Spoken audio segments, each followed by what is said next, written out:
Welcome to Fighting on Film, the War Movie Podcast. In this new weekly series, we'll be bringing you our review of Masters of the Air as each new episode drops. Hello, welcome back to our special series on Masters of the Air. We're on episode 6. Oh, we're coming so close to the end now.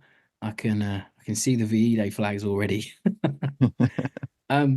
But don't forget, before we begin, use the code FOF podcast at airfix.com at checkout to receive 10% off some model kits. We hope you've all been enjoying using the link, getting some money off. Helps the podcast out as well, helps keep the mics on at FOF HQ. So, Matt, episode 6, we might as well get into it. It starts in Westphalia, Germany, after Eagan lands, having been shot down in last week's episode. Yeah, it's an episode of three elements, this, but we have three separate plots going on. We've got Rosie in the C. Yeah. An A, B, and C plot. Yeah, we've got Rosie in the Flak House. We've got Eagan on the ground behind enemy lines on the run. And we've got Cross on tour in Oxford. Yeah. Which is, I'll talk about this later, but that is the weaker part for me. Yeah. I would, yeah, let's do that. So because it jumps about so much, this one. We might as well do them in That's chunks. a good idea, I think. Yeah. So let's start with Eagan, shall we? Yeah, let's start with Eagan. Okay, so he's behind enemy lines and on the run. In a way, reminiscent of when the guys from Alice from Dallas got shut down, shot down. And you think, oh, okay, how is Eagan going to get out of this one? And if you've obviously seen the next time from part 5, you know that he doesn't. So he pulls his M1911 at some German children, and you can see, doesn't want to pull the trigger. You could tell. Really doesn't want to do anything to it was never going to happen, was it? I mean, that's a classic trope you run into. I mean, we've seen that in at 21. Oh, it's quite cliche heavy, this bit. And there's quite a few tropes. One which is a hell of a thing. They're used in a great way, though. I like them. I like the tropes and the clichéness of certain parts of Masters of the Air, because they're like little nice callbacks. They're sort of nostalgic things. They don't feel out of place. And in this case, it's very legitimate that would be the case. You probably wouldn't just open fire on civilians, would you? No, exactly. You would say shush and then try and run off.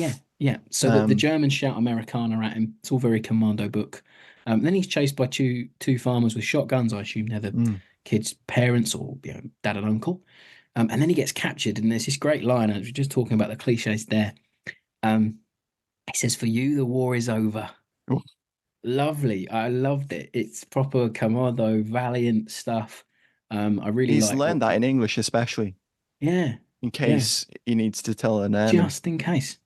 It's a lovely little tense sequence, though. It's really quite tense when he's in that stream amongst the reeds, trying to evade the farmers. One's on the bank, one actually gets into the stream as well and moves along with him. Yeah. He tries to get by them and kind of gets caught. Did you notice he cocks his pistol twice? Oh, did he? Oh, okay. Yeah, so he when he gets into the water, it's cocked. Then another shot, it's not cocked, and then he cocks it. So yeah, it looks cool though. Just a little, doesn't it? Oh, it does. Yeah, it's just a little continuity thing I spotted. Ah, right, nice. No, we love little continuity mentions. Then after that, we cut to him at a being transported away. He's captured. He's on a train, isn't he, with some guards and such? Yeah, and he asked one of the lads, "Can you run on that ankle?" Guy says, "I don't think so." So we're feeling that Eagan wants to run. He doesn't want to. He's a pragmatic man. He doesn't want to be taken into captivity. And then he's taken through a bombed out city. Now we're not sure what this city is. It could be anywhere really. I don't think it's ever said where they are. And the characters say, the RAF hit the city and they finally hit something for once. So looks like the Brits hit something for once. That's it. The blame shift is on the Brits again. Sorry about that kind of thing. And they get escorted through the town. It's bombed out. All the German civilians are picking up the pieces of the bomb raid. People are being pulled out of buildings. It's very reminiscent of what Egan saw in London, which I Yeah, really but liked. much more Much urgent. more Much visceral. it actually kind of struck me a little bit like War Game. Yes, Where very um wargamey. with the obviously and obviously War Game was influenced by Dresden and stuff like that. Yes, But yes, it's the immediate aftermath of a bombing raid.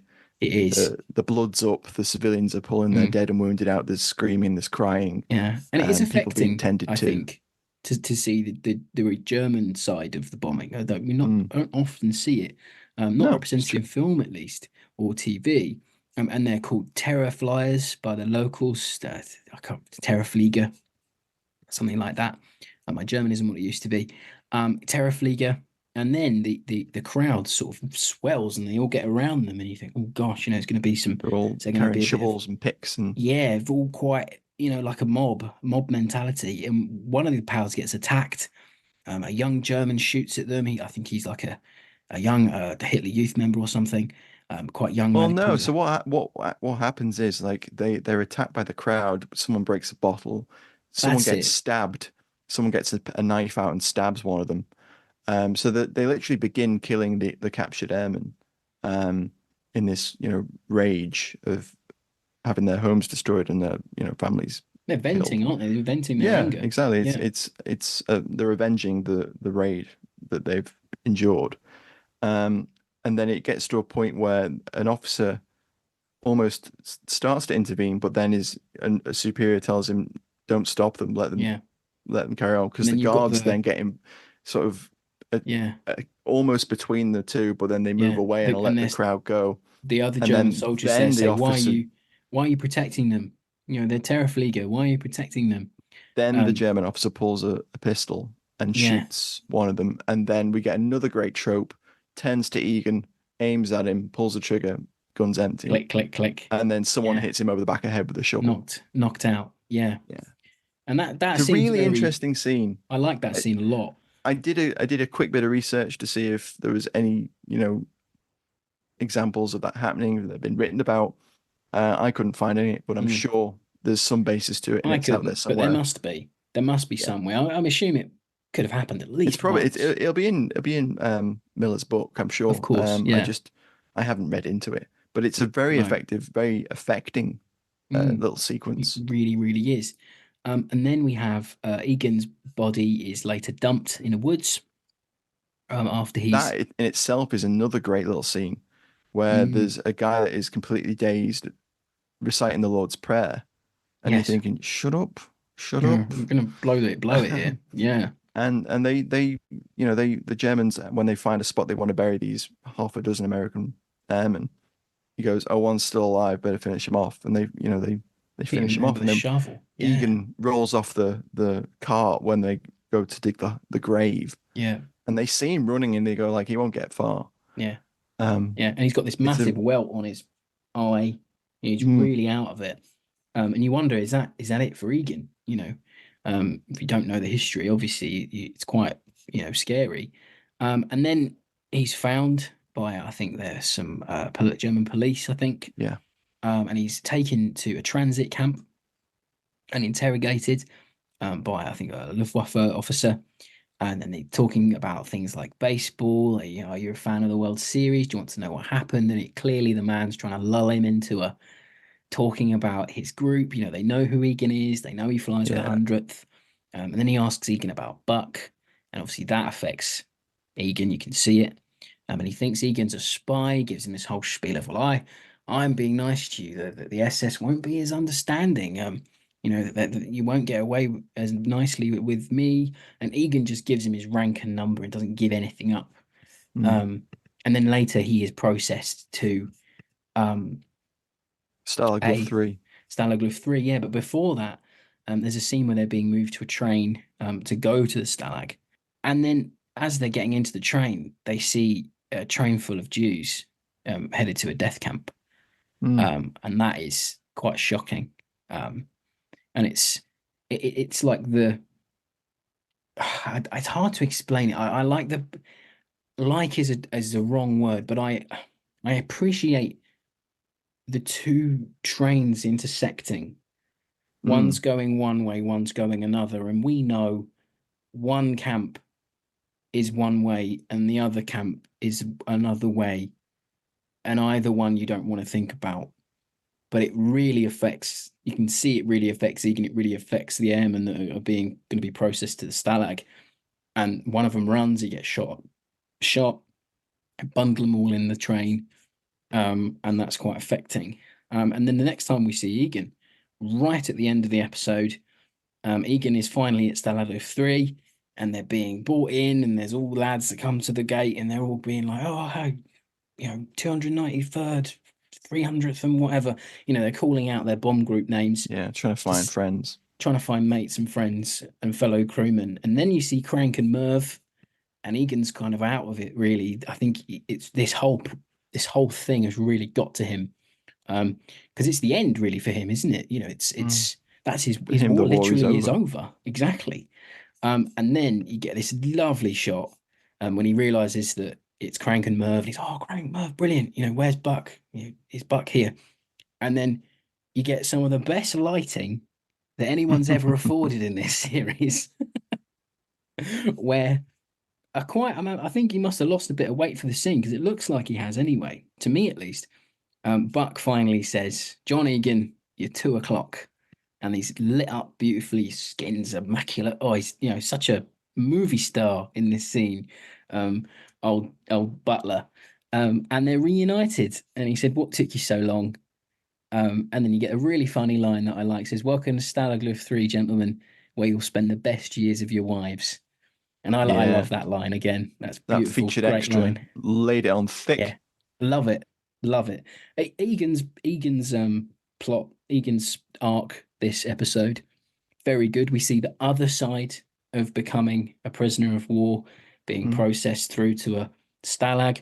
Obviously, we've seen with the Alice from Dallas crew how the other way of going, you can be rescued and spirited away through to Spain and get back. Yeah. You can go that way.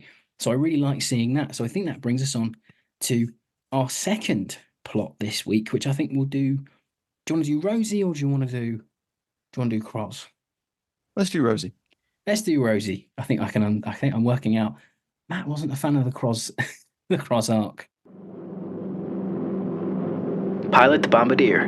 Did you know you can join the Fighting on Film Patreon for as little as £2.50 per month, which includes a vote in the Patreon pick, exclusive podcast news, guest announcements, and a hell of a whole lot more. Now let's get this baby home. I'm Captain Dale Dye, and you're listening to Fighting on Film. So Rosie is at a Flak house, and they're being sent for a bit of R&R. Rosie doesn't want to be there. Yeah, he feels like he's on a run. You don't interrupt a pitcher or a batter when he's on a good run. Yes. He kind of makes an allusion to the doctor at the camp, and he was 3 for 3. He'd done 3 missions and survived all 3, and he feels like it's gonna be hard for him to start again. How can things possibly be worse for him, because he's just come off the Munster raid? Yeah, in momentum. A way, in momentum. Yeah, exactly. And there's some great narration from Crosby, because it does flow into Rosie's entrance into the episode, where he has some great dialogue, some great narration again, where he goes, "There were those of us who flew a mission had to tiptoe around their ghosts. Some of the men were coming undone. If you got a chance to forget, you took it."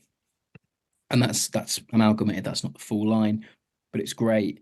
And you go to the Flak House, you can have croquet, you can go hunting, you can read books, you can have a jolly old time, swim in the river, go boating, Badminton to relax. In the ballroom. Exactly.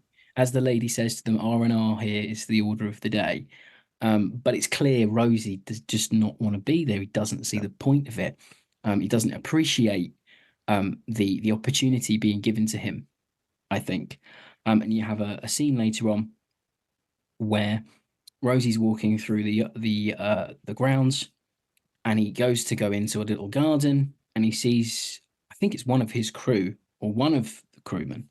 I couldn't work it out whether it was one of his crew or not, but this boy's breaking down, absolutely in floods of tears, can't control himself, and Rosie looks at him, doesn't go over to console him, he leaves.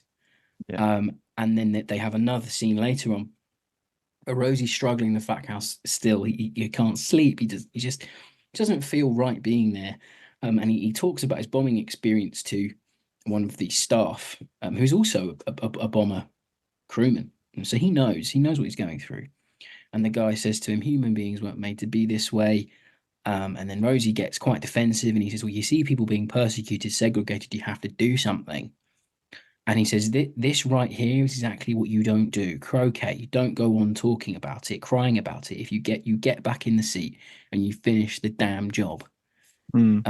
So, Rosie he doesn't understand why he's there. No. And I like this whole thing. You don't have a chink in the armor with Rosie. Rosie's very, I'm here for a purpose and I want to see it through. And I appreciate the characterization that we get for Rosie in this episode. But then when you think, okay, what's Rosie going to do now?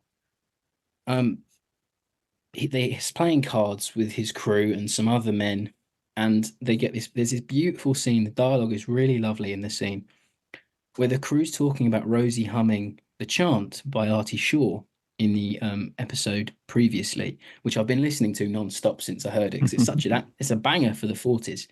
It's an absolute classic. And they're talking about him humming and how it was so weird to hear this humming coming through the radio. But when they heard it, the guys say they didn't feel alone in the sky anymore because they had Rosie singing and Rosie humming along. And cuts back to Rosie, and you finally see Rosie realize that the Flak House wasn't for him, it was for his crew. They needed it more than him.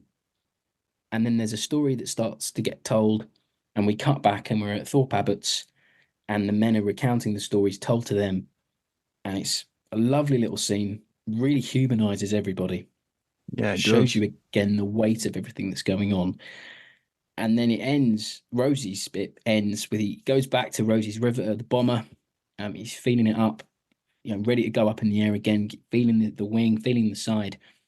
And then he starts tapping out the drum beat of the chant again. And it builds, and he shuts the hatch as he gets in. And the hatch says, Jerry, if you're close enough to read this, start praying. And it's a great little arc again. It's really powerful, really strong. I think we could have had a whole episode at the Flak House. I think we could have explored a lot there. There was a lot of room to be explored. Some of the more nuances of the rest of the crew from the Riveter would have been nice to see. Some more exposition around their backgrounds could have been slotted into that, perhaps as well. How the Munster raid affected them, but I think we can infer. Will you infer through it that some guys are there, they're having fun, they can put it aside. Some guys there need to go there to let out all the emotion, and some don't, which is just, I guess, how it might have gone. But there's a show on World War II TV coming up about flak houses, I think, or there's already been one. So go and check out that on World War II TV. That's Paul Woodard's channel. Give him a little plug. He's got some great Masters of the Air related stuff coming up. Hundreds of lectures and presentations on the Second World War. It's something for everybody. Really, really Absolutely. Great. And then speaking of lectures, then we've got Crosby goes on tour to Oxford. Segue. What a segue! Right? What a segue! Yeah, Matt, you do Cros this week because I think. Well, I know what you think about it. So yeah, so Cros gets sent to a lecture, like a all services lecture at Oxford University, or is it Cambridge? No, it's Oxford. Oxford, yeah. And well, I don't want the Cambridge people coming for us, Matt. Crikey! I know, right? Don't spell it wrong. Queensborough essentially, it's kind of his version of the Flak House. I think they realize that he kind of feels a little bit responsible. He needs a break, so they send him to this lecture a couple of days in Oxford. Well, everyone in the group feels like they're having some sort of break, whether it's forced upon them in a stalag, or whether it's a Flak House or it's Oxford this week. I don't know which I'd rather have at this point. Yeah, so he attends this and he meets lots of lovely British people and has lots of nice chats with them and gains an appreciation for the country and the culture. No, he doesn't actually. He has lots of interactions with arrogant British people. Yes, some horribly cliche 40s, snobbish 50s war film, 40s movie 40 Right. people representations is what I got it as. So it starts out great where he's taken to his room by a sergeant, or is it a corporal, whatever.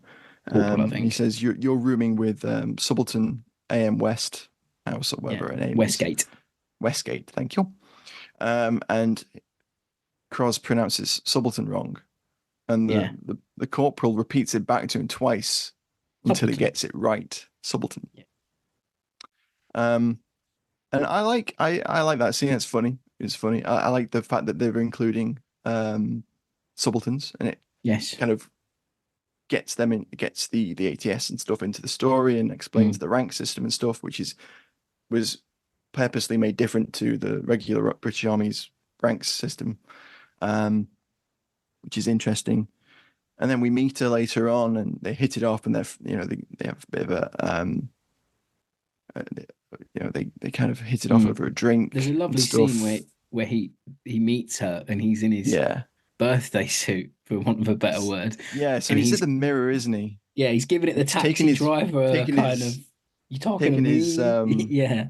Yeah, exactly. He's taking his band out of his cap, and he's quoting Spencer Tracy lines from Test Pilot, which is the second Test Pilot mention of the series, because I think we have one in episode 1 or 2.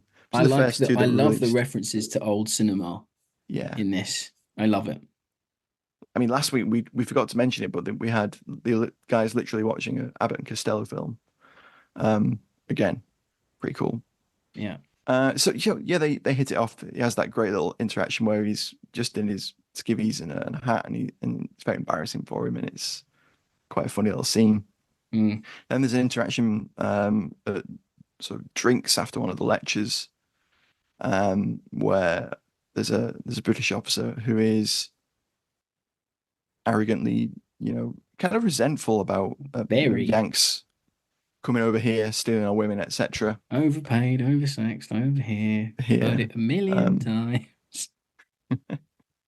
And yeah, that does kind of encapsulate some of the experience that British and American people felt. Yes. During the period. Yeah. But I just feel. Go on. I must mention Westgate. Sandra Westgate is played by Belle Powley. She's a British actress. You might know her from A Royal Night Out, King of Staten Island. I remember her from being on some CBBC shows back in my youth. She's a very good character actress. She's also been in Benidorm, The Bill, MI High is what I remember her for, because I was almost invited to a casting of that show when I was in secondary school. But someone else got it, but they didn't get the role, so I'm not bitter. Anyway, going back to Matt's next about the series, I just thought I'd mention who is playing. She's great in the role. She's fantastic. Great in the role. Yeah. But kind of a spoiler, having watched the entire series, we don't get what we'd hope from her. I don't want to give any spoiler, but she's important to Crosby. Yes. But overall we'll talk about that when it comes up. Yeah, I know what you mean. I know what you're getting at. I think it's because we've obviously seen episodes ahead. Yes. There are things she's saying in this episode that make perfect sense once you know.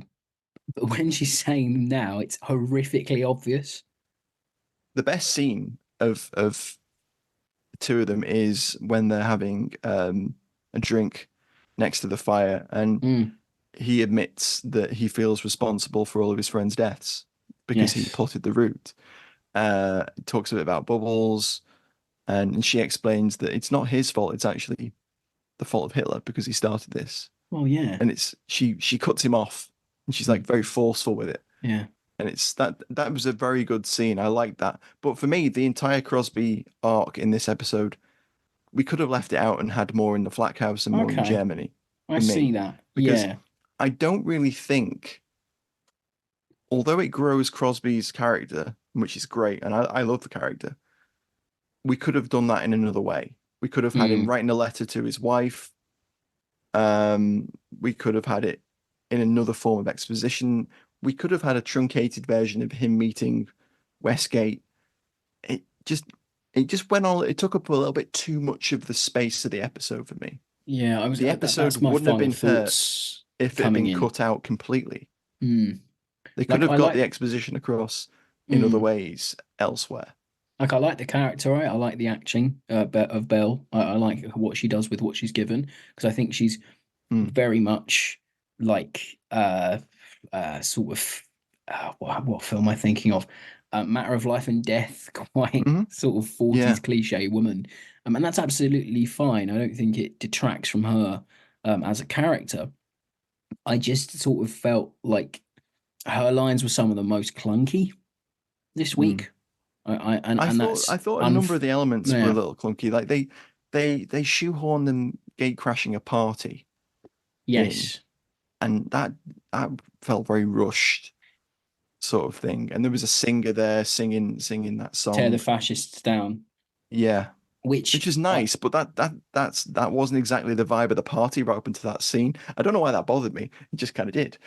the song is love. The song is a great song. Like it's lovely. Yeah, it But was performed by Etna, who yes, is an Irish singer, and she's on Twitter. You can find her at Etna Mac, she's very good. if you want to look There's her up. quite a music heavy episode this week.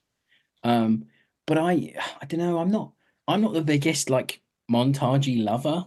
Yeah, Like I felt like it the it, one it was part of that montage I did like was seeing the bomber crews and Raf yes, kind I of like like that. looking a bit forlorn while And they're but loading they're up the. still having to load bombers. They're still having to do their job. It doesn't stop. But I'm like, we could have seen maybe some of Thorpe's Abbott getting on, Yeah, having lost all these people. Like, and I know we see a little bit of it later on, but this week I'm like, how's Chick? How's he coping? How's how's Jude Law's boy coping? I wanted to see the effects of all these things happening. How does Thorpe Abbott's work when everyone's away?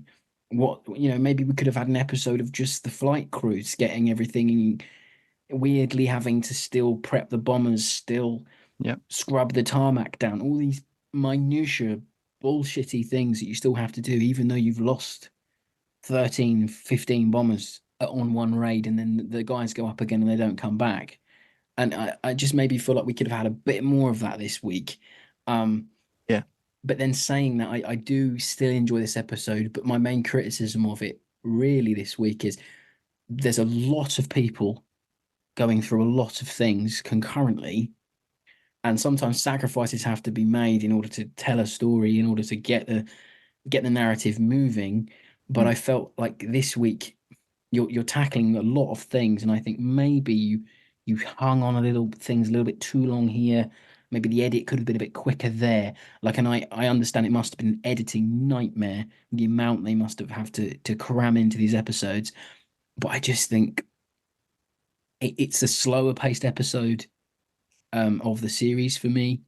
Um, but yet again, I can't really give it too much criticism because it's setting things up. So it's like stick with it because things you learn this week are going to be important next week, and it it's a TV series. There are going to be bridging episodes. This to me feels like a bridging episode. It's a little bit of a breather from what we're used to. It's not combat heavy. If you're expecting another 100 bomber raid, you're not getting it this week. But it just is lacking somewhere. And unlike you, I can't because I didn't hate Crosby's bits Mm. as much as hate's a strong word, but I didn't dislike it as much as you, but I just felt I want to see something else. I want to see a little bit more something, but I can't quite pin it. But I still think it's a high 6 to a 7 again, still because it did a lot of characterization. So I appreciate that. In general, I appreciated the sequences with Eagan, in the bombed out city and Mm. on the train, obviously, and arriving at the camp, and being on the run.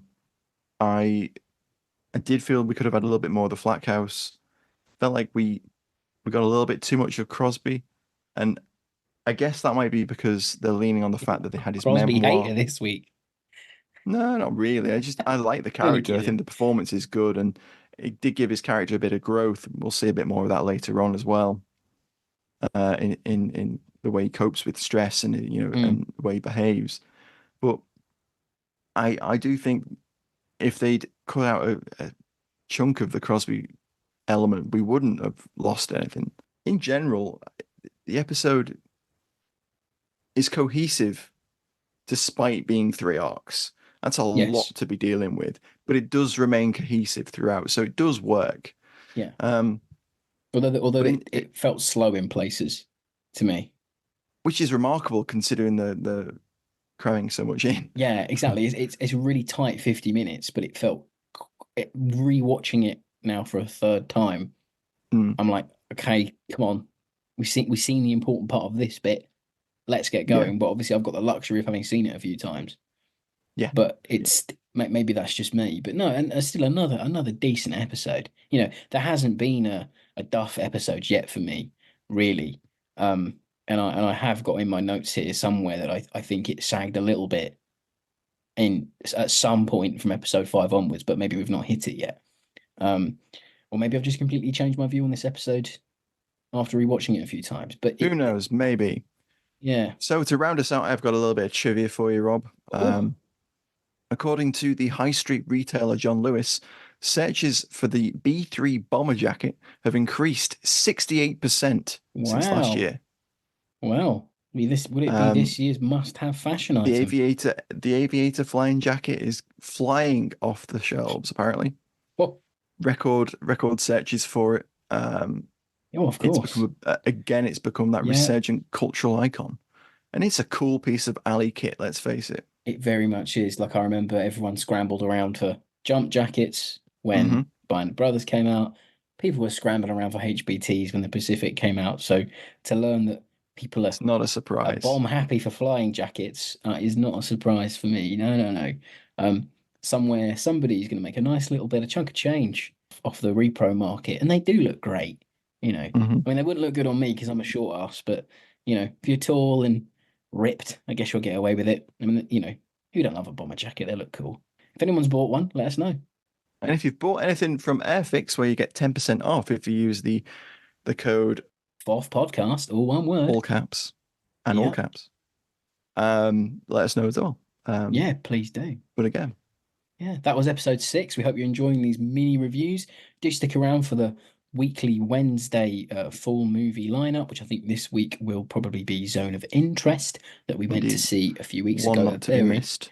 One not to be missed again. If you can go and see it in the cinema, please do, ahead of our Wednesday release. If you're listening to this way off in the future, go and find it on streaming. Anyway, so that was another Masters of the Air review. Don't forget to drop a like, a share, a review on whatever you're listening on, and we'll catch you again for more Masters of the Air reviews. Ta-ta, everybody. Bye, guys.